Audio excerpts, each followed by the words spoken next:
तो आज का हमारा सेशन है प्याजेस कॉग्निटिव डेवलपमेंट पर।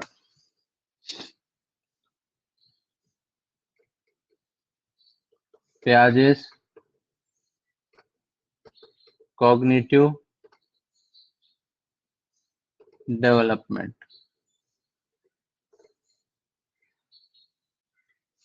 वकूफी नशोनुमा जिसे हम कहते हैं, वकूफी नशोनुमा। कॉग्निटिव डेवलपमेंट, कॉग्निशन से मतलब है वकूफियत। कॉग्निशन का मतलब क्या है? कॉग्निशन वकूफियत यानी जानना। देखिए इसके अंदर बहुत सारे टर्म्स हमें आने वाले हैं, नए नए टर्म्स। ये सारे टर्म्स हम याद रखेंगे जी, तो उसके साथ हम आगे बढ़ते जाएंगे। तो ये जीन पियाजे जो है स्विट्जरलैंड मुल्क का रहने वाला है। इसकी जो एक थ्योरी है कॉग्निटिव डेवलपमेंट की थ्योरी, ये बहुत ही रेवोल्यूशनरी थ्योरी है। और आजकल जो हमारा सिलेबस है और जो दरसी किताबें हैं और उसी तरह जो निसाब है, वो सारी चीज़ें जो है तकरीबन इस थ्योरी के ऊपर डिपेंड है। जो लर्निंग विदाउट बर्डन हमारा है वही जो है उसके मुताबिक, जीन पैजी के मुताबिक जो है वगैरह ये शामिल किए गए हैं। और बहुत सारी चीज़ें हैं जो निसाब के अंदर इस थ्योरी के बुनियाद पर शामिल किए गए हैं जी। वकूफ़ी नशोनुमा से मुराद देखिए, वकूफ़ी नशोनुमा से मुराद जहनी नशोनुमा। वकूफ़ी नशोनुमा से मुराद जो है जहनी नशोनुमा है, यानी मेंटल डेवलपमेंट। कॉग्निशन का मतलब है, कॉग्निशन का मतलब जानना, यानी अपने और अपने माहौल के बारे में जानने का नाम कॉग्निशन है। अपने और अपने माहौल के बारे में जानने का नाम कॉग्निशन है। तो ये जो है कॉग्निशन का अमल, यानी अपने बारे में या माहौल के बारे में मालूमात हासिल करना, इससे जो है जहनी नशोनुमा का अमल होना, ये हर औसत बच्चे के अंदर, हर एवरेज चाइल्ड के अंदर ताउम्र यानी लाइफ लॉन्ग चलने वाला एक प्रोसेस है। ये कभी रुकने वाला प्रोसेस नहीं है। हर बच्चा जब अपने माहौल से रद्द-ए-अमल खाता है तो उसके जरिए से जो है उसकी कुछ नई चीजें वो सीखता है, समझता है और उसका कॉग्निटिव डेवलपमेंट होता रहता है। तो जीन पियाजे का कहना है कि आदमी को अपने तजुर्बात को समझने के लिए, आदमी को अपने तजुर्बात को समझने के लिए जो है चंद वकूफी साख्तें मदद करती हैं। वकूफी साख्तें जी, वकूफी साख्तें मदद करती हैं, यानी सम कॉग्निटिव स्ट्रक्चर्स जिन्हें हम कह सकते हैं जी। कॉग्निटिव स्ट्रक्चर्स, ये कॉग्निटिव स्ट्रक्चर्स आप समझ सकते हैं कि चॉम्स्की, नोम चॉम्स्की के लैंग्वेज डेवलपमेंट के अंदर हमने कहा था कि एलएडी वहां पर होता है जहन के अंदर, यानी लैंग्वेज एक्विजिशन डिवाइस होता है। वो कोई डिवाइस नहीं होता बल्कि वो दिमाग की सलाहियतें होती हैं जो पैदाइशी तौर पर हासिल होती हैं। उसी तरह यहाँ पर जो है प्याजे कहता है कि मेंटल डेवलपमेंट के लिए, कॉग्निटिव डेवलपमेंट के लिए जो है चंद कॉग्निटिव स्ट्रक्चर्स जो है ह्यूमन बच्चे के अंदर, ह्यूमन चाइल्ड के अंदर जो है पैदाइशी तौर पर होती हैं। वो कॉग्निटिव स्ट्रक्चर्स जो है हमें नजर तो नहीं आती, बल्कि जो है वो दिमाग के अंदर पाई जाती हैं।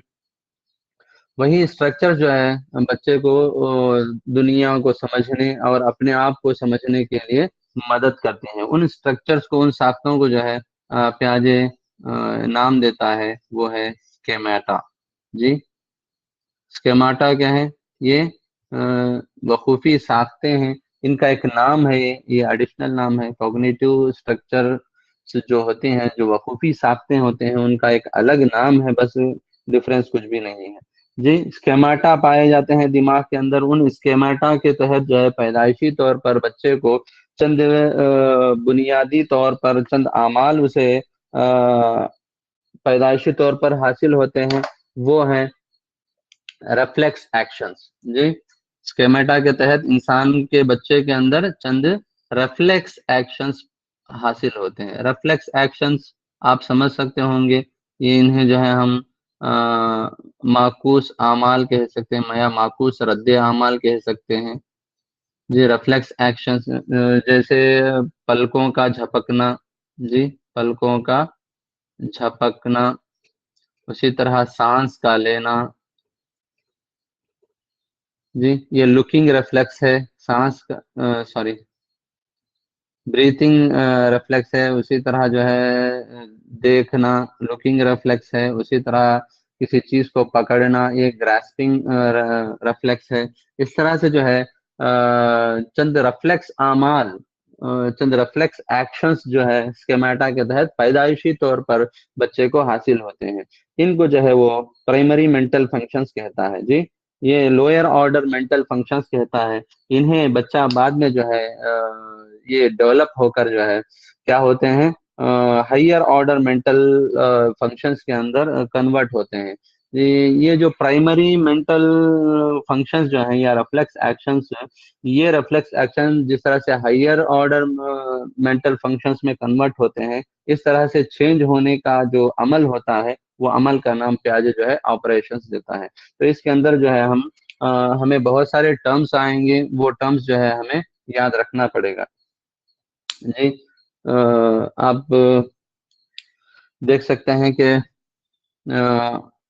रिफ्लेक्स एक्शंस, ये जो प्राइमरी मेंटल फंक्शंस हैं, ये जो है इसे आप लोअर मेंटल फंक्शंस कहिए, लोअर ऑर्डर मेंटल फंक्शंस कहिए, लोअर ऑर्डर मेंटल फंक्शंस। ये जो है सॉरी, ये जो है माहौल से रद्द-ए-अमल खाने के जरिए से, लोगों से, या फिर उसके धीरे धीरे नशोनुमा होने के जरिए से, बच्चे की जिस तरह से नशोनुमा धीरे धीरे उम्र के साथ होती जाएगी, तो ये नशोनुमा पाते हुए ये लोअर ऑर्डर मेंटल फंक्शंस यानी सांस का लेना, देखना, ये खुद ब खुद होते रहते हैं। इनके अंदर, इनके होने के अंदर बच्चे का जो है कोई इरादी अमल शामिल नहीं होता, बल्कि वो बेइरादा होते रहते हैं। वो बेइरादा होने वाले अमाल बाद में जो है हायर ऑर्डर मेंटल फंक्शंस में कन्वर्ट होते हैं। जी, हायर ऑर्डर मेंटल फंक्शंस में, ये हायर ऑर्डर मेंटल फंक्शंस में यानी आला दर्जे के जहनी अमाल के अंदर जो कन्वर्ट होते हैं, ये इस तरह से कन्वर्ट होने का नाम जो है ऑपरेशंस कहता है। इनको क्या नाम देता है? ऑपरेशंस कहता है। जी, तो इस तरह से स्केमाटा हुआ। अब कई बार जो है इस पर सवालात हो चुके हैं। स्केमाटा क्या है? ये वकूफ़ी साख्तें हैं, जहनी साख्तें हैं, जो स्ट्रक्चर्स हैं बच्चे की नशोनुमा के लिए। इसके तहत जो है पलकों का झपकना, सांस का लेना, देखना, पकड़ना, जो है इस तरह से जो है बहुत सारे रिफ्लेक्स एक्शंस जो है इसे हासिल रहते हैं। इन्हें हम लोअर ऑर्डर मेंटल फंक्शंस भी कह सकते हैं। बाद में जो है ये क्या कर देगा, हायर ऑर्डर मेंटल फंक्शन में ये कन्वर्ट होंगे। इस तरह से कन्वर्ट होने के दरमियान का जो अमल है, उसे जो है प्याजे ऑपरेशंस का नाम देता है। ओके, आवाज आ रही है? क्लियर है? ठीक है, चलिए। उसी तरह हम्म, यहाँ पर स्केमाटा के अंदर ये जो तब्दीलियां आती हैं, लोअर ऑर्डर फंक्शंस जो है हायर ऑर्डर मेंटल फंक्शंस में कन्वर्ट होते हैं, तो वो जो ऑपरेशंस होते हैं, वो ऑपरेशन बेसिकली जो है स्केमाटा के अंदर आने वाले चेंजेस की बुनियाद पर होते हैं। स्केमाटा के अंदर आने वाले चेंजेस की बुनियाद पर होते हैं। वो जो चेंजेस हैं स्केमाटा के अंदर, वो किस तरह से आते हैं, ये है, ये इंपॉर्टेंट चीज है। ये जो है दो तरीकों से आते हैं। ऑपरेशंस किस तरह से होते हैं, यानी स्केमाटा के अंदर लोअर ऑर्डर मेंटल फंक्शन जो है हायर ऑर्डर मेंटल फंक्शंस में किस तरह से कन्वर्ट होते हैं, ये इसके लिए जो है दो चीजें, दो तरीके हैं। एक है ऑर्गेनाइजेशन। जी, एक है ऑर्गेनाइजेशन, यानी इंतजाम, इसे कह सकते हैं हम। और इसी तरह दूसरा अडाप्टेशन। ये दो तरीकों के जरिए से स्केमाटा के अंदर ऑपरेशंस होते हैं। अडाप्टेशन यानी इसे हम कहेंगे तताबुक पजीरी। जी, तताबुक पजीरी। ऑर्गेनाइजेशन क्या है और इंतजाम क्या है? इंतजाम कहिए या तंजीम कारी कहिए, दोनों एक ही हैं। तंजीम कारी का अमल क्या है? पहले ये जानते हैं। जो फिजिकल या साइकोलॉजिकल स्ट्रक्चर्स बच्चे को पैदाइशी तौर पर हासिल हुई है, जिस्मानी और नफ्सियाती साख्तें जो बच्चे को हासिल हुई हैं, जैसे अब इससे पहले हमने कहा था सकिंग रेफ्लेक्स यानी चूसने का अमल, लुकिंग रेफ्लेक्स देखने का अमल, उसी तरह से जो है किसी चीज को पकड़ने का अमल, ग्रैस्पिंग रेफ्लेक्स, ये जो है ये थोड़ा डेवलप होकर जो है मजीद पेचीदा निज़ामों में मरबूत होते हैं, मजीद पेचीदा निज़ामों में मरबूत होते हैं। आपकी मटेरियल के अंदर सारी चीजें हैं, आप वहां पर पढ़ सकते हैं। मजीद पेचीदा निज़ाम में कन्वर्ट होने का नाम है ऑर्गेनाइजेशन। देखिए पहले सांस को जो है बच्चा बेइरादी तौर पर इस्तेमाल कर सकता था, अब जो है वो इरादी तौर पर इस्तेमाल कर सकता है, सांस को रोक सकता है उसे लिए थोड़ी देर के लिए, उस पर कंट्रोल रख सकता है। ये सारी चीजें वो ऑर्गेनाइजेशन के अंदर आती हैं जी। यानी ये जो है ऑर्गेनाइजेशन ये जिस्मानी और नफ्सियाती साख्तों को मुतासिर करता है। उसके बाद देखिए अडाप्टेशन। अडाप्टेशन के अंदर दो चीजें हैं, एक है अडाप्टेशन के अंदर दो चीजें हैं, तथा पजीरी के अंदर एक असिमिलेशन है जिसे हम इंजज़ाब कहते हैं। असिमिलेशन क्या है? इंजज़ाब है। उसी तरह अकोमोडेशन है। असिमिलेशन और अकोमोडेशन, अकोमोडेशन को हम जो है मुआफकत कहते हैं जी। ये दोनों चीजें जरूरी हैं। ये ऑर्गेनाइजेशन जो है जिस्मानी या नफ्सियाती आमाल से डिपेंड करता है, जबकि अडॉप्टेशन जो है ये मेंटल फंक्शन से ताल्लुक रखता है। ये जिस्मानी और ये मेंटल आमाल से ताल्लुक रखता है। अब ये हम देखेंगे कि अडॉप्टेशन के अंदर ये असिमिलेशन क्या है और अकोमोडेशन क्या है। यहाँ पर मैं आपको एक शेयर करता हूँ, आप इस फोटो को देखिए।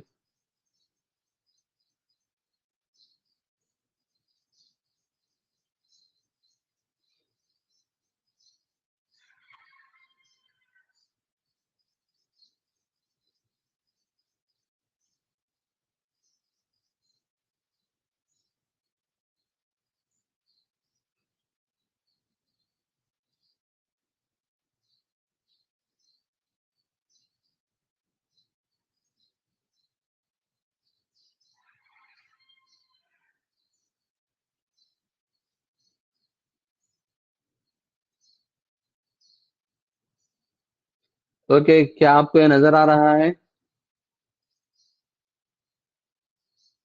जी?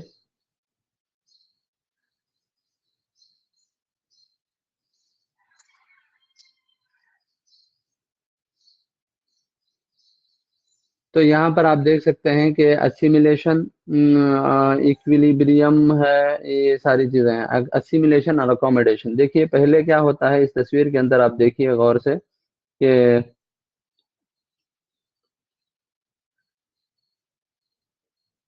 एक लड़का है, उसे जो है एक चीज सिखाई गई थी कि परिंदा, फर्स्ट टाइम जब वो किसी परिंदे को देखता है तो वो जो है उसे सिखाया गया था कि उसके पर होते हैं, उसकी शक्ल ऐसी होती है, आवाज होती है, वो जो है एक परिंदा है, उसे बर्ड कहते हैं या फिर तोता कहते हैं, कोयल कहते हैं, कुछ भी कहते हैं, जो है इस तरह से सिखाया गया था। तो ये जो है असिमिलेशन हुआ जी, असिमिलेशन हुआ। तो एक नई चीज को देखकर जो है उसे उसका नाम देना, उसे अपने दिमाग में जो है उसके नाम से जोड़कर याद रख लेना, वो जो है असिमिलेशन कहलाता है। किसी नई एक्सपीरियंस को, किसी नए तजुर्बे को जो है अपने दिमाग में महफूज करने का नाम असिमिलेशन है, इंतजाम है। जबकि असिमिलेशन हो जाता है तो उसके बाद जो है वो सेटिस्फाई हो जाता है उस चीज से, तो उसके अंदर एक कैफियत पैदा होती है वो इक्विलिब्रियम की। यानी अब वो जो है किसी तजब्जुब का शिकार नहीं होता, किसी डाउट का शिकार नहीं होता। जब भी किसी भी उड़ने वाले परिंदे को देखेगा उसे परिंदा ही कहेगा। ये इक्विलिब्रियम पोजिशन है। क्या है? इक्विलिब्रियम, हालत तादील जिसे कहते हैं, हालत तादील। बाद में जो है एक नई चीज उसे एक नजर आई, समझिए कि उसे जो है उड़ता हुआ हवाई जहाज नजर आया आसमान के अंदर।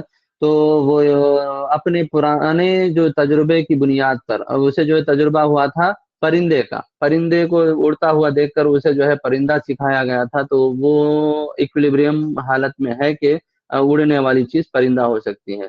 जब एक दोबारा जो है उसे नया तजुर्बा हासिल हुआ, तो हवाई जहाज का हासिल हुआ। उस नए तजुर्बे के लिए जो है वो अपने आप को ये कहेगा, अपने आप से या फिर दूसरों से, कि ये देखिए परिंदा उड़ रहा है आसमान के अंदर। हवाई जहाज को देखकर भी वो क्या कहेगा, परिंदा उड़ रहा है कहेगा। तो यहाँ पर जो है उसका जो समझने का जो अंदाज है वो पुरानी चीजों की बुनियाद पर है, और वो जो है गलत समझ रहा है। ऐसी समझ को हम जो है डिस इक्विलिब्रियम कहेंगे, कि ये चीज तो हवाई जहाज है, लेकिन वो अपने पुराने तजुर्बे की बुनियाद पर क्या कर रहा है, उसे परिंदा ही कह रहा है हवाई जहाज को। तो उसके बाद में जो है वो उसके अम्मी हो या अब्बा हो, तस्वीर के अंदर वहां पर उसकी वालिदा है। वालिदा बताती हैं कि बेटा ये जो है परिंदा नहीं है, ये जो है हवाई जहाज है, ये इसके पर नहीं होते, ये आसमान में उड़ता है, ये मशीन है। इस तरह से जो है जब वो कहती है, तो उसके अंदर जो है वो जो समझा था उसे हवाई जहाज को भी परिंदा समझ बैठा था। तो वो डिस इक्विलिब्रियम की हालत जो है वालिदा उसे दूर करती हैं, कंफ्यूजन की हालत दूर करती हैं। तो वो पुरानी बात में जो है अब ये नए तजुर्बे को अकोमोडेट करता है, यानी वो उसके अंदर थोड़ा जो है एडजस्टमेंट करता है, और हवाई जहाज को हवाई जहाज मानता है। परिंदा अलग है और हवाई जहाज अलग है। जब कोई नया तजुर्बा होता है तो उसे हम असिमिलेशन कहते हैं, और वो इक्विलिब्रियम की हालत में आ जाने के बाद जब नया तजुर्बा फिर से दोबारा उसे होता है, तो पुराने तजुर्बे को उसके अंदर चेंजेस लाकर एडजस्ट करने के लिए जो ऑपरेशन होता है उसे अकोमोडेशन कहते हैं। वालिदा का बताना यहाँ पर अकोमोडेशन के लिए ताउन करना है। जब वो हवाई जहाज को हवाई जहाज समझने लगता है, तो उसकी खुसूसियात को जान लेता है, तो उसे जो है हम अकोमोडेशन कहते हैं। कोई भी नया तजुर्बा हुआ है तो उसे असिमिलेशन कहते हैं। पुराने तजुर्बे की बुनियाद पर फिर से नए तजुर्बे को जो है उसके अंदर अकोमोडेट करना, ये अकोमोडेशन कहलाता है। जी। तो इस तरह से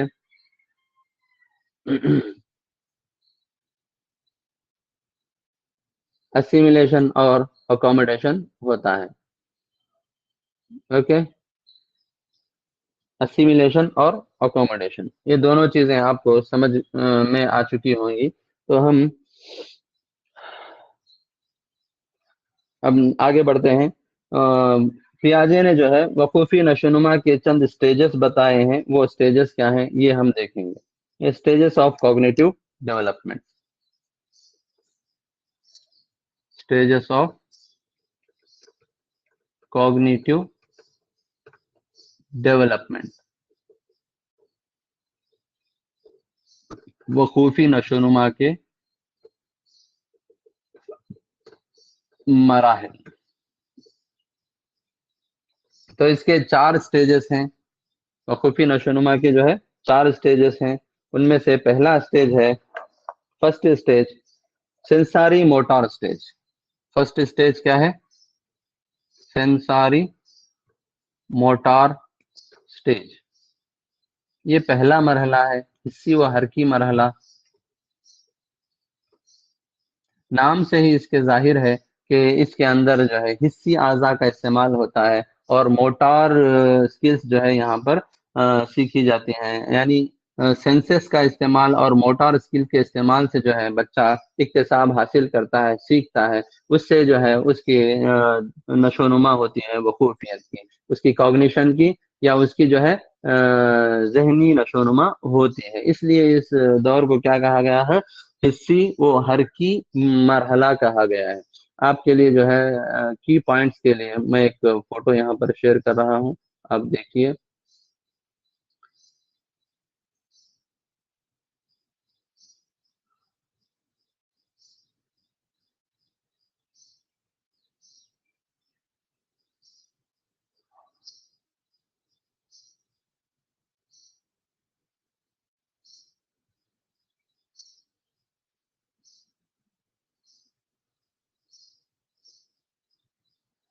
जी, ये तस्वीर आपको नजर आ रही होगी।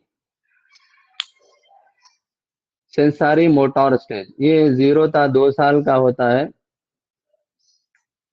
जी, तस्वीर नजर आ रही कि नहीं आ रही?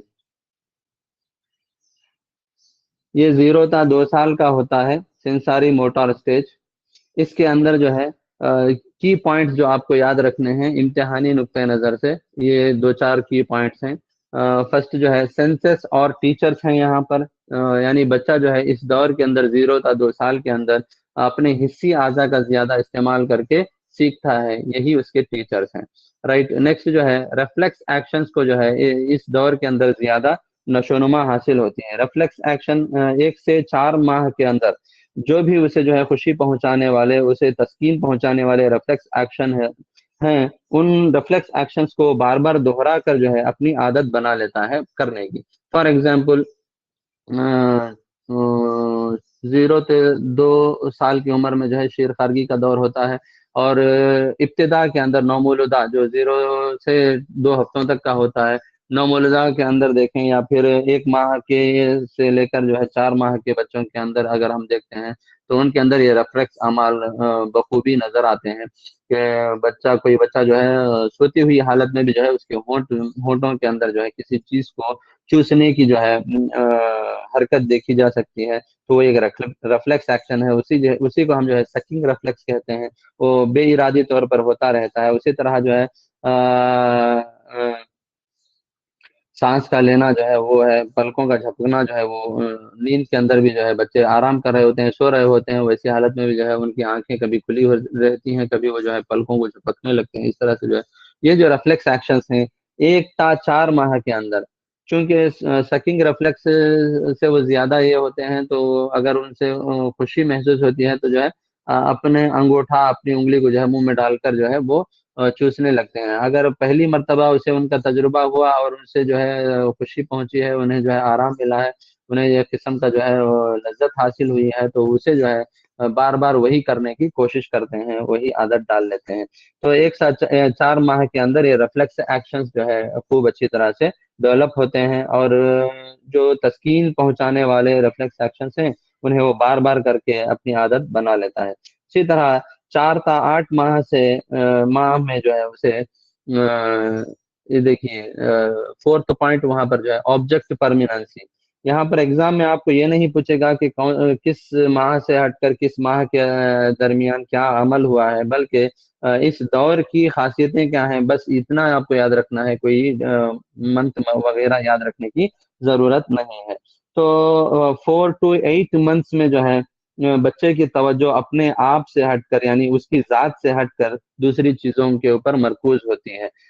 जैसे चीजों को पकड़ना, गिराना, हिलाना, ये चीजें जो है बच्चे करने लगते हैं। जब उनके हाथ में कोई चीज दी जाती है तो वो जो है इस तरह से हाथ में लेकर उन्हें जो है हिलाना, गिराना, उसे देखना, मुंह में लेना, इस तरह से करते हैं। ये अमल हम देख सकते हैं। उसी तरह 8 था 12 माह के अंदर जो है उन्हें एक अहम कॉन्सेप्ट हासिल होता है, वो चीज जो है ऑब्जेक्ट परमानेंसी है।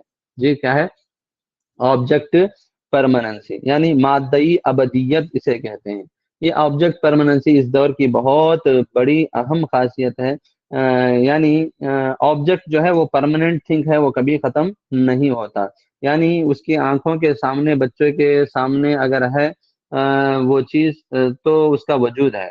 अगर आंखों से हट गया फिर भी जो है उसका वजूद होता है। ये ऑब्जेक्ट परमानेंसी जो है 8 से 12 माह के अंदर हासिल होती है। उसके पहले जो है 8 माह से पहले बच्चे को ऑब्जेक्ट परमानेंसी नहीं हासिल रहती। यानी कोई चीज उसे दिखाओ, अगर वो चाहता है उसे लेने के लिए, तो उसके सामने से अगर आप हटा दें तब भी वो रोता नहीं, उसके लिए तलाश नहीं करता। इसका मतलब यह है कि उसके आंखों के सामने जो चीज आई थी, जब तक वो उसके आंखों के सामने रहती है तब तक वो जो है परमानेंट चीज उसे दिखाई देती है। आंखों से हट गई, आउट ऑफ साइट हो गया, तो उसके दिमाग से निकल जाता है। यह 8 माह से पहले की बात है। जब 8 माह के बाद जो है बच्चा उम्र के मरहले में दाखिल हो जाता है, तो उसे जो है ऑब्जेक्ट परमानेंसी हासिल होती है। यानी आंखों के सामने से हट जाने के बाद, आउट ऑफ साइट होने के बाद भी जो है उसके दिमाग में वो चीजें रहती हैं कि ये कहीं ना कहीं अतराफ में मौजूद है। इसीलिए जो है इस उम्र से बच्चे क्या करने लगते हैं, अपनी वालिदा को तलाश करने लगते हैं। वो आंखों के सामने मौजूद है तो वो खामोश रहते हैं, अब वहां से हट गए तो जो है उनके जहन में जो है वो बात रहती है कि मेरी वालिदा जो है यहीं कहीं है, तो वो जो है इधर उधर उन्हें तलाश करने लगते हैं। यही ऑब्जेक्ट परमानेंसी है, यानी ऑब्जेक्ट खत्म नहीं होता। वो आंखों के सामने से हट भी जाता है, आउट ऑफ साइट हो जाता है, तो आउट ऑफ माइंड नहीं होता, उनके दिलो दिमाग में रहता है, वो कहीं ना कहीं पाया जाता है। ये तस्वुर जो है इस दौर की अहम खासियत है। राइट। तो ये फर्स्ट स्टेज है।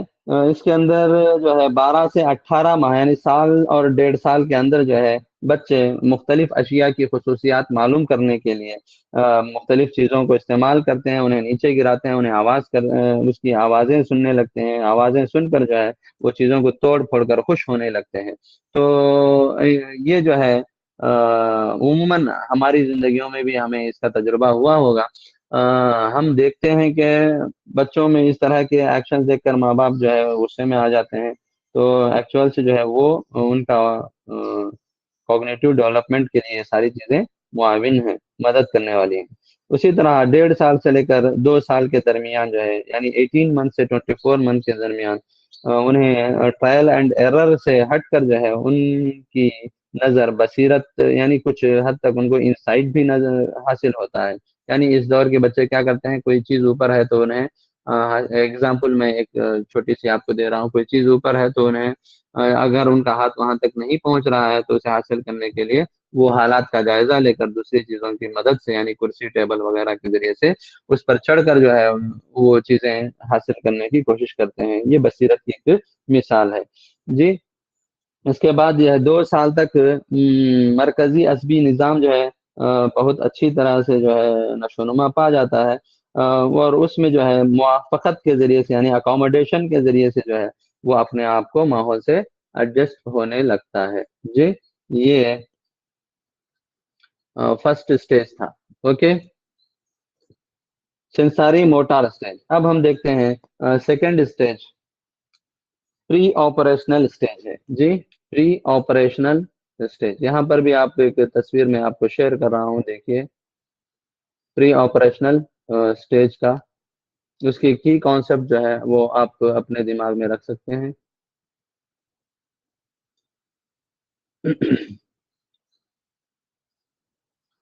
जी, ये देखिए pre operational stage 2 to 7 years है। प्री ऑपरेशनल स्टेज का है 2 to 7 ईयर्स है। इसके अंदर जो है बाज लोग से 2 to 7 ईयर्स को जो है दो हिस्सों में डिवाइड करते हैं। 2 to 4 ईयर्स का एक स्टेज है और 4 से 7 ईयर्स का एक स्टेज है।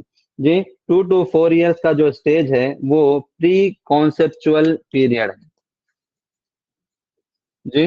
2 to 7 ईयर्स का जो स्टेज है वो प्री कॉन्सेप्चुअल पीरियड है।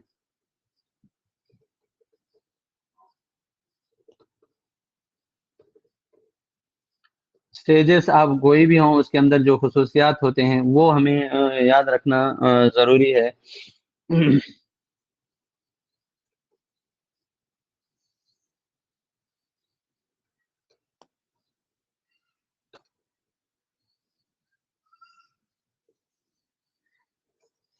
प्री कॉन्सेप्चुअल स्टेज में देखिए या फिर पूरे टोटल जो है इसका स्टेज की खसूसियात आप याद रख लें तो काफ़ी हैं।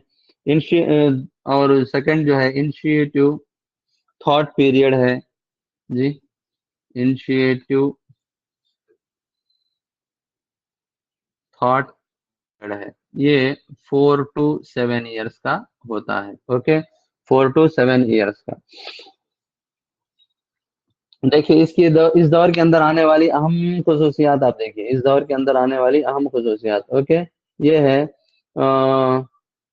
ऑपरेशंस। देखिए फर्स्ट पॉइंट देखिए ऑपरेशन यानी मेंटल प्रोसेस। यहाँ पर जो है प्री ऑपरेशन नल स्टेज जो है ये नाम देने की वजह क्या है, अभी जो है ऑपरेशंस का काम जो है शुरू नहीं हुआ। ये ऑपरेशंस यानी इसके पहले आपको बताया था कि ऑपरेशंस किसे कहते हैं। ऑपरेशन जो है स्केमेटा के अंदर आने वाले चेंजेस को, जो लोअर ऑर्डर मेंटल फंक्शंस है वो हायर ऑर्डर मेंटल फंक्शंस में जब कन्वर्ट होते हैं, तो ये कन्वर्शन का नाम जो है, इस अमल का नाम जो है ऑपरेशन है। तो ये मेंटल प्रोसेस से पहले का अभी ये मरहला है, इसलिए जो है इसे प्री ऑपरेशनल स्टेज कहा गया है, 2 to 7 years का। जी। अब देखिए ट्रांसडक्टिव रीजनिंग इसके अंदर आती है। ट्रांसडक्टिव रीजनिंग का मतलब है, देखिए इसके अंदर अभी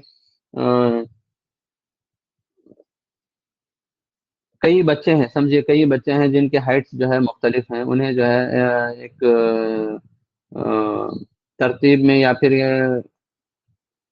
बेतरतीब अंदाज से अगर उन्हें क्लास के अंदर ठहराया गया है और उन्हें पूछा गया है कि कौन बड़ा है कौन छोटा है, तो इस तरह से जो है आसानी के साथ बता सकते हैं उन्हें देखकर कि ये जो है बड़ा है, ये छोटा है, इस तरह से तरतीब दे सकते हैं। इस तरह की जो है ट्रांसलेक्टिव रीजनिंग उन्हें आती है। जबकि अगर अल्फाज में उन्हें बयान किया जाए कि अमजद जो है जैद से बड़ा है, जैद जो है उजैर से छोटा है, इस तरह से अगर बयान किया जाए अल्फाज के अंदर, तो वो बता नहीं पाते। तो इब्तिदा होती है ट्रांसडक्टिव रीजनिंग की। जी, रीजनिंग कहते हैं रीजंस बताना, ये बड़ा क्यों है तो ये छोटा क्यों है, इसकी वजूहात बताते हुए सीखना।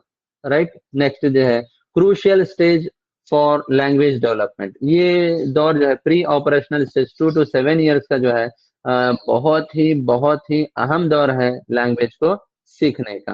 क्योंकि यहाँ पर प्याजे जो है बहुत अहमियत देता है जबान को भी, और जबान से पहले वो कहता है कि बच्चे के अंदर जो है फिक्र यानी सोच पैदा होती है, बाद में जो है जबान की नशोनुमा, लिसानी नशोनुमा होती है। इसके पहले भी हमने जो है प्याजे के ताल्लुक से लैंग्वेज डेवलपमेंट में बात की थी कि थॉट पहले जो होता है और लैंग्वेज डेवलपमेंट बाद में होती है, इस तरह से उन्होंने कहा था। जी। तो ये जो 2 to 7 years का पीरियड है बहुत ही इम्पोर्टेंट पीरियड है फॉर लैंग्वेज डेवलपमेंट का, बहुत ही अहम दौर है। चूंकि इस दौर के बाद जो है 2 years के बाद बच्चे जो है ये समाज में बाहर, तो बाहर अपने घर से खानदान से निकल कर बाहर दोस्तों से यानी इनकी समाजी नशोनुमा के दौर में दाखिल होते हैं, समाज से इनका राब्ता होने लगता है, तो ये जो है दूसरों से बातचीत करना जो है इसके जरिए से लैंग्वेज अच्छी तरह से डेवलप कर लेते हैं। राइट। अब उसके बाद की पॉइंट देखिए, अकॉर्डिंग टू प्याजे child learns to think first and develops the language letter.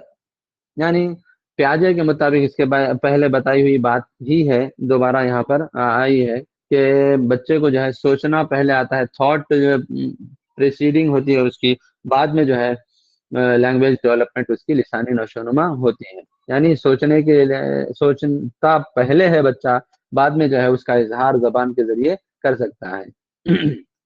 Right.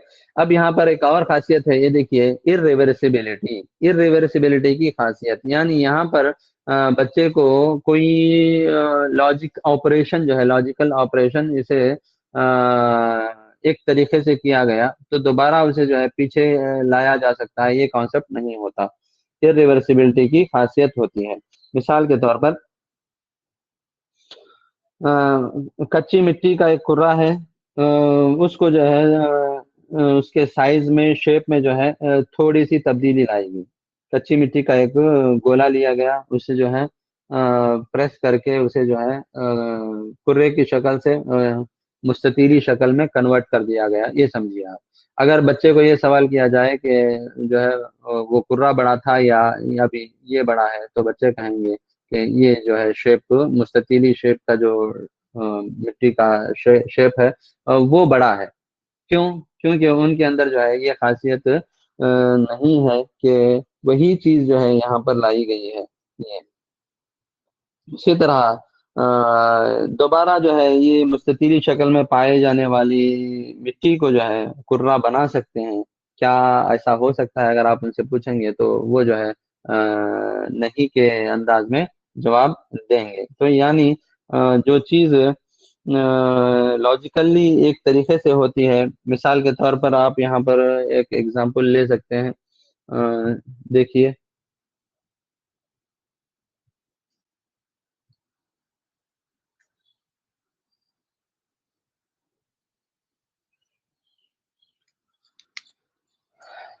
5 into 6, कितना हुआ, इज इक्वल टू 30 हुआ। ये जो है एक तरीके से आगे बढ़ा, 5 into 6। अगर आप जो है 6 into 5 भी क्या था, अगर इस तरह से उनको ये पता नहीं होता कि 6 into 5 भी जो है 30 होता है, ये अमल जो है उन्हें पता नहीं होता। इसी तरह 10 into 4 अगर आप कहेंगे तो 40 कहेंगे, और उनके कॉन्सेप्ट के अंदर ये बात नहीं होती कि 4 into 10 भी जो है ये 40 होगा। ये अलग चीज ही उनके दिमाग में होती है और ये अलग चीज ही होती है। लेकिन एट द सेम टाइम जो है 10 into 4 इक्वल टू 40 होगा, और 4 into 10 जो है इसका रिवर्स भी जो है 40 होगा, ये कॉन्सेप्ट उन्हें नहीं होगा। यानी इसका मतलब क्या है, रिवर्सिबिलिटी उनके अंदर नहीं पाई जाती, इसीलिए कहा गया है कि इरिवर्सिबिलिटी पाई जाती है जी। इरिवर्सिबिलिटी का मतलब क्या है, रिवर्सिबिलिटी का ऑपोजिट है। Okay, next. और एक जो है खासियत यहाँ पर पाई जाने वाली, वो कंजर्वेशन का ना होना जी। एक हमने कहा था इरिवर्सिबिलिटी पाई जाती है, इरिवर्सिबिलिटी मतलब क्या, रिवर्सिबिलिटी का ऑपोजिट है, रिवर्सिबिलिटी का ऑपोजिट है, यानी रिवर्सिबिलिटी नहीं होती ये। इसका मतलब क्या है, इरिवर्सिबिलिटी पाई जाती है। दोनों एक ही हैं, अल्फाज का हेर फेर है, देखिए।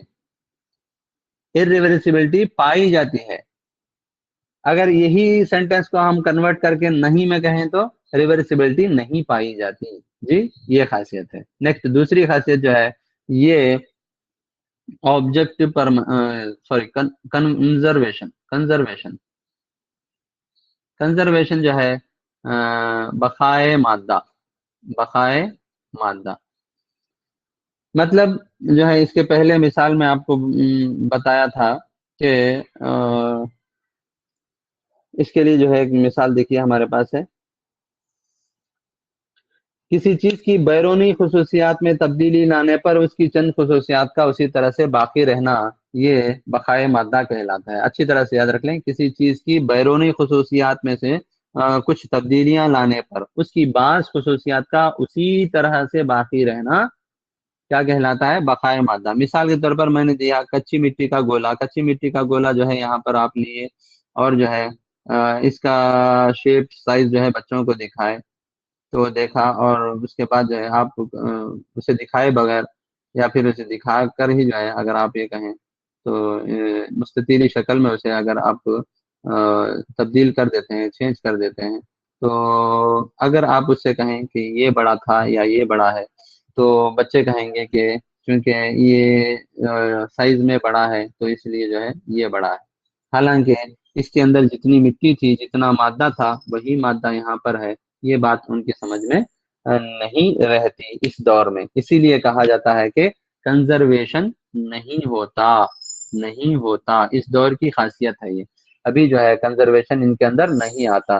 तो कंजर्वेशन क्या है, किसी मादे की, किसी चीज की जो है चंद खुसूसियात को हम चेंज करते हैं, यानी गोले को हम मुस्ततिल में चेंज कर रहे हैं, यानी उसकी गोलाई को हम जो है मुस्ततीली शेप में ढाल रहे हैं, तो जो चंद खुसूसियात चेंज कर रहे हैं, लेकिन बाज खुसूसियात हू बहू ऐसी ही बाकी रहते हैं, यानी उसका वेट, उसके अंदर जो मटेरियल है वो इसी तरह से बाकी रहेगा।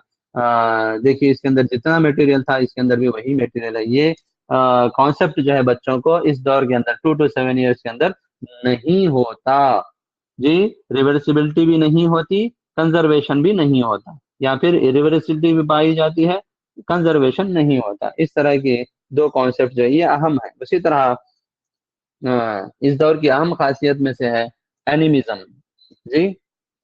और एक खासियत क्या है, एनिमिज्म है। एनिमिज्म का मतलब आप जानते हैं, एनिमिज्म इसे उर्दू में जो है हमा रूहियत कहते हैं, हमा रूहियत, यानी रूह का मतलब क्या है, रूह, जान। हमा रूहियत जो है हर चीज के अंदर जान है, ये समझते हैं। हर चीज के अंदर क्या है, जान होती है। हर चीज के अंदर जान, हर चीज जानदार होती है, हर चीज जानदार होती है। ये कॉन्सेप्ट जो है एनिमिज्म कहलाता है। यानी बच्चे जो है गुड़ियों को लेकर, उनसे टॉयज को लेकर उनसे बातें करते हैं, उन्हें जो है नहलाते हैं धुलाते हैं, और उन्हें जो है झूले के अंदर डालकर झूला झुलाते हैं, और उन्हें थपकी देकर सुलाते हैं। इस तरह से एक्शन क्यों करते हैं ये? क्योंकि वो ये समझते हैं कि इसे भी जान है। उसी तरह साइकिल आती है, कोई बस आ रही है, तो जो है वो समझते हैं कि उसे भी जान है, तो वो उससे दूर हटने लगते हैं, डरने लगते हैं। ये सारी चीजें हैं। यानी एनिमिज्म का मतलब क्या है? हर चीज को जानदार समझने की। ये भी जो है इसी दौर की खासियत है। ठीक है। और जो है एक खास खासियत है वो ईगो सेंट्रिज्म, इस दौर की अहम खासियत है। अनामरकूजियत, ईगो सेंट्रिज्म। ये सारी बातें आपको इम्तिहानी नुक्ते से वेरी वेरी इंपॉर्टेंट चीजें हैं। आपको जो है ये ईगो सेंट्रिज्म किस दौर में होता है, एनिमिज्म क्या है, उसी तरह जो है इरिवर्सिबिलिटी कब कौन से दौर में पाई जाती है, उसी तरह कंजर्वेशन से मतलब क्या है, ये सारी चीजें आपके इम्तिहान में बार बार पूछी जाती हैं। ईगो सेंट्रिज्म का मतलब है हर चीज को बच्चा जो है अपनी अना और अपने आप के अतराफ सोचता है।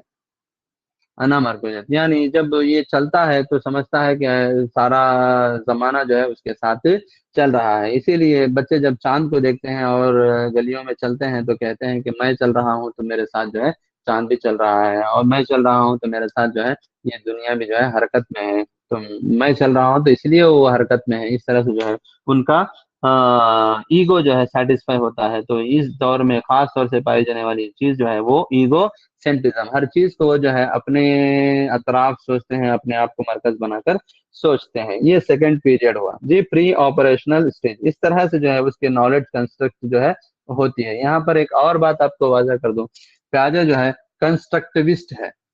प्याजे जो है, प्याजे क्या है? कंस्ट्रक्टिविस्ट। कंस्ट्रक्टिविस्ट है, और ये समझता है कि कंस्ट्रक्टिविस्ट का मतलब क्या है? बच्चे जो है अपनी नॉलेज आप कंस्ट्रक्ट कर लेते हैं, इन्हें जो है किसी दूसरे की सहारे की जरूरत नहीं है। ये सेल्फ जो है तजुर्बात के जरिए, एक्सपीरियंस के जरिए से अपनी नॉलेज क्रिएट कर लेते हैं। और कंस्ट्रक्शन का मतलब क्या है? यहाँ पर देखिए, एक ईंट है, उस पर और एक ईंट रखी गई, उस पर और एक ईंट रखी गई, उस पर और एक ईंट रखी गई, तो एक बड़ी सी दीवार हासिल हो गई। तो इसी तरह जो है पहले जो है नॉलेज की बहुत सी छोटी इकाई बच्चा हासिल करता है, उसमें उस इकाई में जो है असिमिलेशन और अकोमोडेशन के जरिए से नई मालूमात को शामिल कर लेता है। फिर उसमें असिमिलेशन अकोमोडेशन के जरिए और नई मालूमात शामिल होती हैं। इस तरह से जो है पुरानी मालूमात में नई मालूमात शामिल होते होते होते होते जो है उसकी जहनी नशोनुमा होती है और बहुत ज्यादा ज़हीन बन जाता है। इस तरह से जो है जो नॉलेज जो उसकी कंस्ट्रक्ट हुई है, इसी कहते हैं कंस्ट्रक्टिविज्म कहते हैं। और चूंकि वो इस बात का यकीन रखता है प्याजे कि बच्चे जो है खुद अपनी नॉलेज क्रिएट करते हैं, कन्वर्ट कर लेते, यानी तामीर कर लेते हैं, तो इसलिए उसे जो है कंस्ट्रक्टिविस्ट कहा जाता है। और इस नजरिए को जो है कंस्ट्रक्टिव थीरीज में से एक थीरी कहा जाता है जी। तो second stage, pre operational stage के अंदर पाई जाने वाली खासियतें जो है एनिमिज्म, ईगोसेंट्रिज्म, उसी तरह जो है इरिवर्सिबिलिटी, इरिवर्सिबिलिटी, और जो है कंजर्वेशन का ना होना, कंजर्वेशन ना होना या इरिवर्सिबिलिटी पाई जाना, जो है ये खासियतें हैं। आपको एग्जाम के अंदर डायरेक्ट सवाल पूछेगा एनिमिज्म किस दौर की खासियत है। Okay, right. नेक्स्ट जो है थर्ड स्टेज पर चलते हैं, कॉन्क्रीट ऑपरेशनल पीरियड। जी, थर्ड स्टेज में जो है हम कहेंगे कि concrete operational period. Second stage की इंपॉर्टेंट पॉइंट्स आपने नोट किए होंगी। अब देखिए एक और फोटो मैं शेयर करने जा रहा हूँ, ये देखिए आप। कॉन्क्रीट ऑपरेशनल पीरियड इसे समझते हैं जी। ये 7 to 11 ईयर्स का होता है कॉन्क्रीट ऑपरेशनल स्टेज। ओके, तस्वीर नजर आ रही है? क्लियर है? देखिए, 7 to 11 ईयर्स का कॉन्क्रीट ऑपरेशनल स्टेज है। ठोस तफावली या ठोस अमली मरहला इसे कह सकते हैं जी। Concrete operational period. Operational period क्यों कहा गया है, मैंने आपको जो है इस बात की वजाहत कर दी है। जो भी ऑपरेशंस होंगे, यानी जो फंक्शंस मेंटली होंगे, वो जो है अब यहाँ पर कॉन्क्रीट चीजों से मुतालिक होंगे। जो भी मेंटल फंक्शंस होंगे, यानी जो भी नॉलेज यहाँ पर कंस्ट्रक्ट होगी, वो जो है कॉन्क्रीट चीजों की मदद से कंस्ट्रक्ट होगी। इसलिए जो है इस पीरियड को क्या कहा गया है, कॉन्क्रीट ऑपरेशनल पीरियड कहा गया है। ये 7 to 11 ईयर्स का होता है। इसके अंदर आने वाली इंपॉर्टेंट चीजें देखिए आप, स्टेज ऑफ लॉजिकल थिंकिंग है एंड कॉन्क्रीट ऑपरेशंस है। अब यहाँ पर बच्चा जो है लॉजिकल थिंकिंग करने लगता है और कॉन्क्रीट ऑपरेशंस भी करने लगता है। ये जो लॉजिकल थिंकिंग होती है, ये सिर्फ कॉन्क्रीट चीजें, कॉन्क्रीट कहते हैं जो भी ठोस चीज है जिसे आप अपने हाथ से छू सकते हैं, उसे पकड़ सकते हैं, महसूस कर सकते हैं छू कर, तो वैसी चीज को जो है कॉन्क्रीट कहते हैं जी। कॉन्क्रीट यानी ठोस चीजें। स्टेज ऑफ लॉजिकल थिंकिंग का भी ये मरहला है, और ये जो लॉजिकल थिंकिंग है ये सारी जो है कॉन्क्रीट चीजों से मुतालिक होती है, राइट। उसी तरह रिवर्सिबिलिटी डेवलप्स। जो पिछले स्टेज के अंदर रिवर्सिबिलिटी नहीं थी, अब रिवर्सिबिलिटी की खासियत इसके अंदर आती है, और वो भी जो है ठोस चीजों से मुतालिक रिवर्सिबिलिटी आती है। मैंने समझा दिया है कि रिवर्सिबिलिटी क्या है। नेक्स्ट जो है ट्रांसिटिविटी देखिए। ट्रांसिटिविटी डेवलप्स, मतलब ट्रांसिटिविटी का मतलब क्या है, यहाँ पर अल्फाज चीजों को दिखाने के जरिए से कौन बड़ा है कौन छोटा है, ये खासियत इनके अंदर देख कर चीजों को बता सकते हैं कि ट्रांसिटिविटी डेवलप होती है कॉन्क्रीट चीजों से मुतालिक।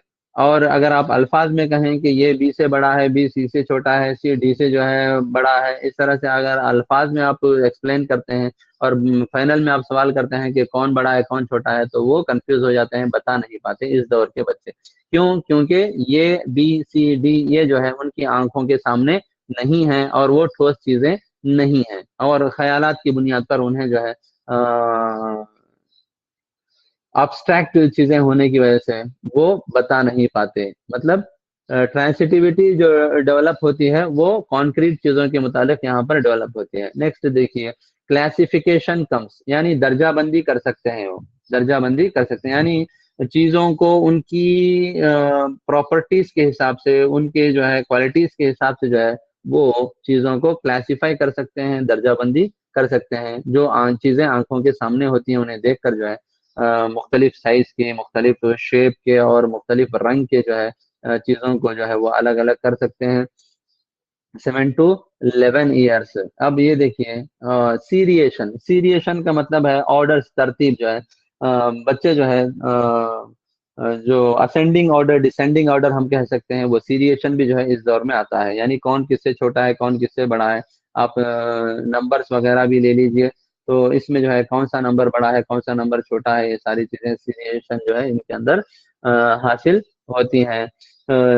तरतीब जिसे हम कहते हैं। Next, child understands that quality, area or volume does not change with the change in form of shape और size। मतलब क्या है, यही कंजर्वेशन है जी, यही कंजर्वेशन है। कंजर्वेशन का मतलब आप समझे होंगे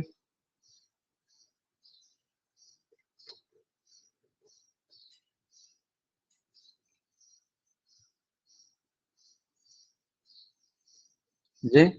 कंजर्वेशन आप समझे होंगे, कंजर्वेशन का मादा यहाँ पर पैदा होता है कॉन्क्रीट ऑपरेशनल पीरियड के अंदर। ओके, तो बच्चे यहाँ पर ये समझते हैं कि बाज अशिया की बाज खसूसियात में चेंज लाने पर भी उनकी चंद खसूसियात वैसे की वैसे बाकी रहती हैं।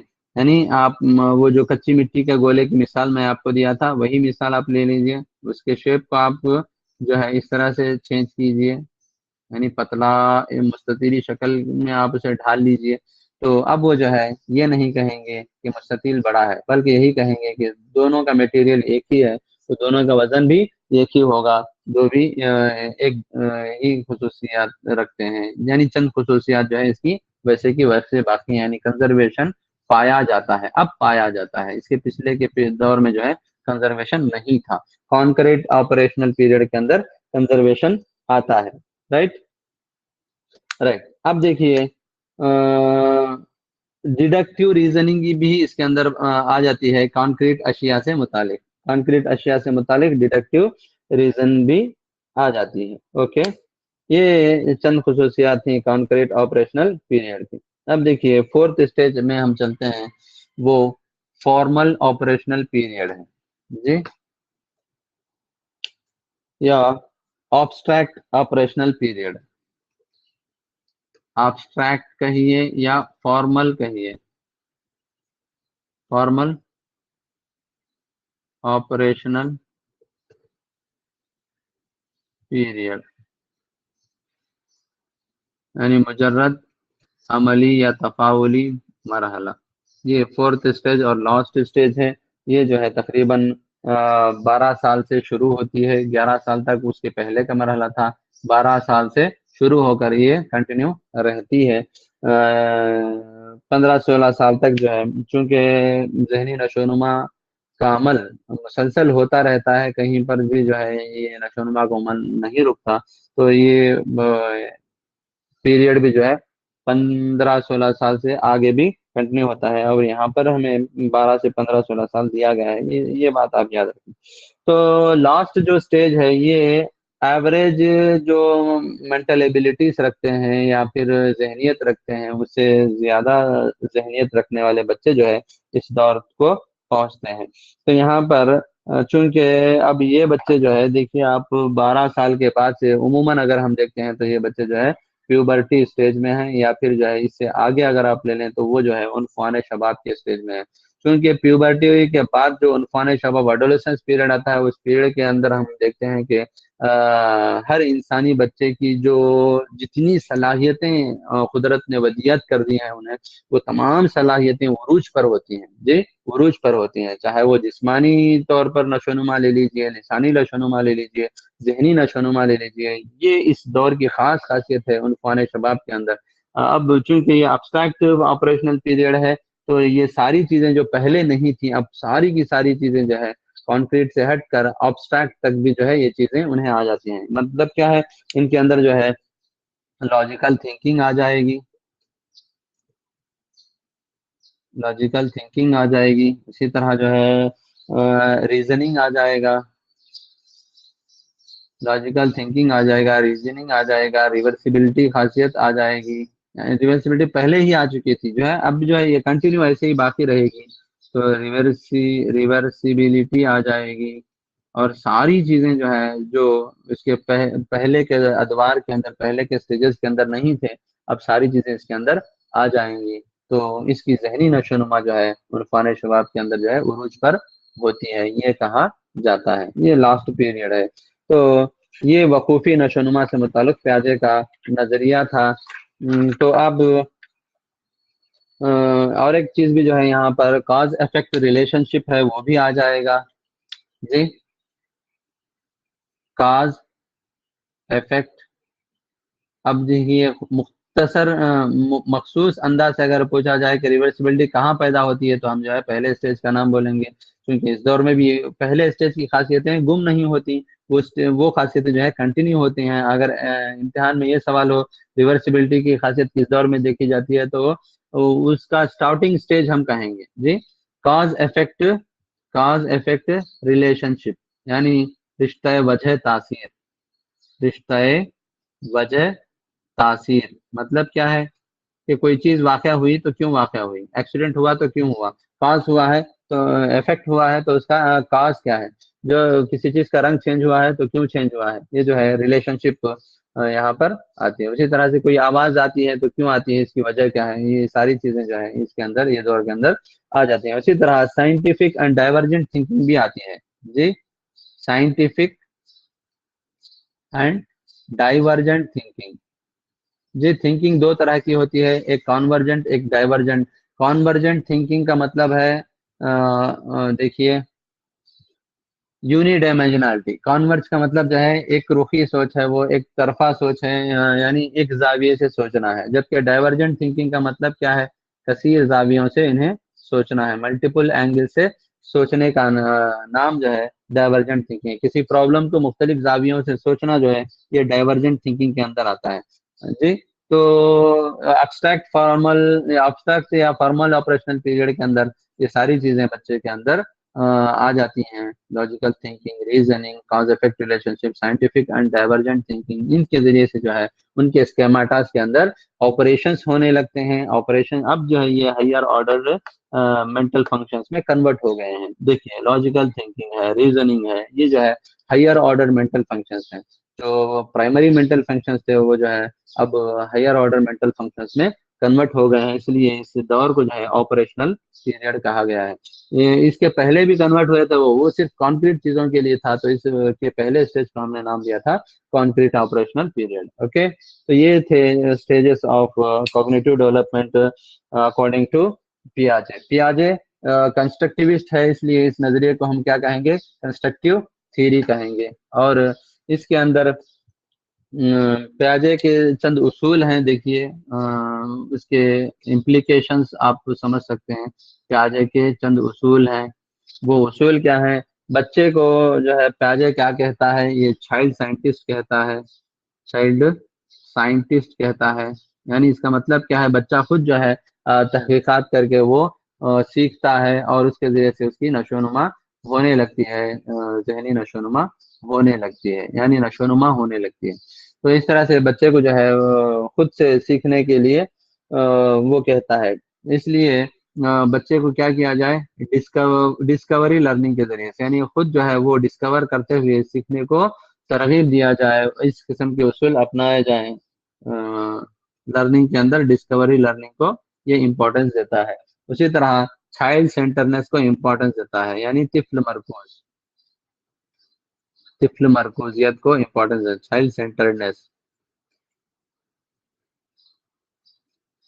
जी, तहकीकात के जरिए से सीखना, तहकीकाती इक्तिसाब, तहकीकात के जरिए से सीखना।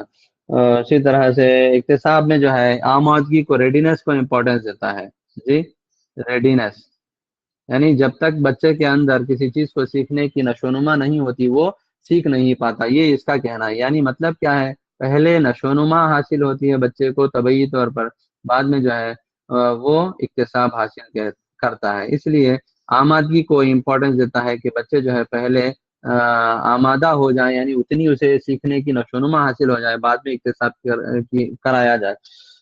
उसके बाद जो है हर बच्चा जो है एक ही अंदाज से नहीं सीखता, मुख्तलिफ अंदाज से सीखता है। इसलिए जो है हर बच्चे के इंडिविजुअल डिफरेंसेस को आइडेंटिफाई किया जाए, इंडिविजुअल डिफरेंसेस की बुनियाद पर जो है तालीम हो, और इनफरादी इख्तलाफात की बुनियाद पर तालीम हो। ये जो है प्याजे का कहना है।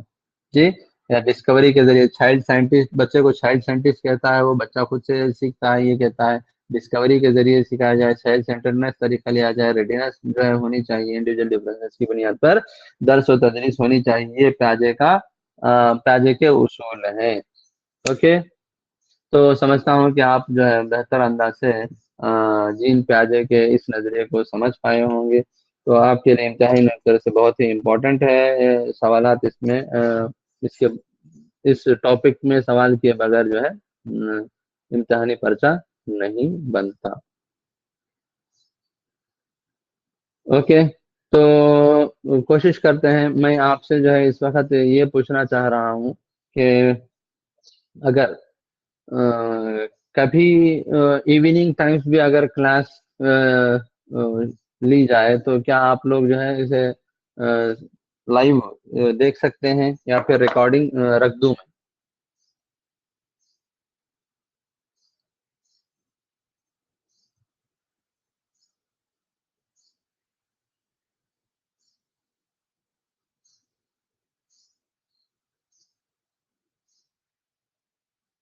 जी, हाँ, अगर कोई, मैं आपको टाइम मेंशन कर देता हूँ कभी जो है या अगर मैं रिकॉर्ड करके रख दूं तो आपको चलेगा, आप रिकॉर्डिंग्स देख सकते हैं।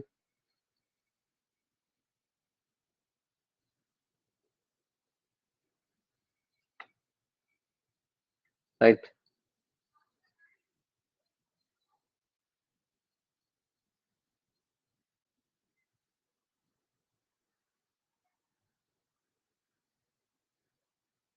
जी, एग्ज़ाम की बात हो रही है, एग्ज़ाम ज़रूर रखेंगे, क्योंकि एक बड़ा टॉपिक है डेवलपमेंट, ये पूरे एक यूनिट पर रखेंगे एग्जाम। जी।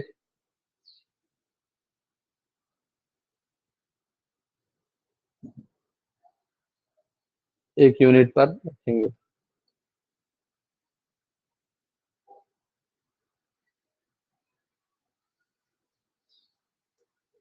ओके। चलिए, अब इसके बाद हमारे पास थ्योरी आने वाली है वाइगार्ड की, वो भी जो है बड़ी इंपॉर्टेंट थ्योरी है। वो भी वो देखेंगे।